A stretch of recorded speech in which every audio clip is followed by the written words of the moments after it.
ఇప్పుడైతే మనం చూసుకున్నట్లయితే చేవెళ్లలో ఎవరొస్తే బాగుంటది అనుకుంటున్నారు? రంజిత్ రెడ్డి ఉన్నారు, గతంలో కొండ విశ్వేశ్వర రెడ్డి ఉన్నారు, ఇప్పుడు జ్ఞానేశ్వరరావు ఎవరొస్తే బాగుంటది? మాకు కాసుల జ్ఞానేశ్వరి రావాలి. ఎందుకంటే ఆ? మాది చాలా బలగం ఉన్నది. ఇవరకు మాకు టికెట్ దొరకలేదు. ఇప్పుడు టికెట్ దొరికింది. అవకాశం నుంచి మేము ఎంత తిప్పల వాడైనా కాసుల జ్ఞానేశ్వరికి తప్పకుండా పోరాడతాం.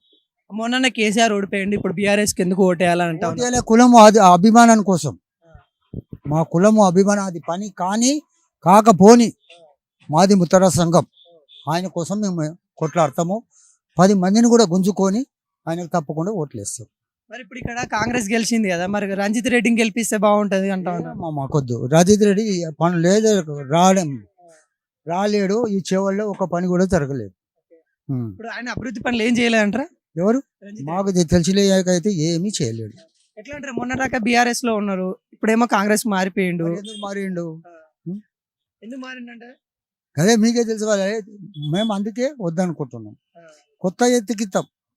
ఓ సర్పంచ్ కానీ ఉప సర్పంచ్ కానీ కొత్తోనికి ఇస్తాం అధికారం, కానీ పాత వాళ్ళకి మాత్రం ఇయ్యం. ఇట్లా కాసాని జ్ఞానేశ్వరరావు గెలుస్తారంటారా?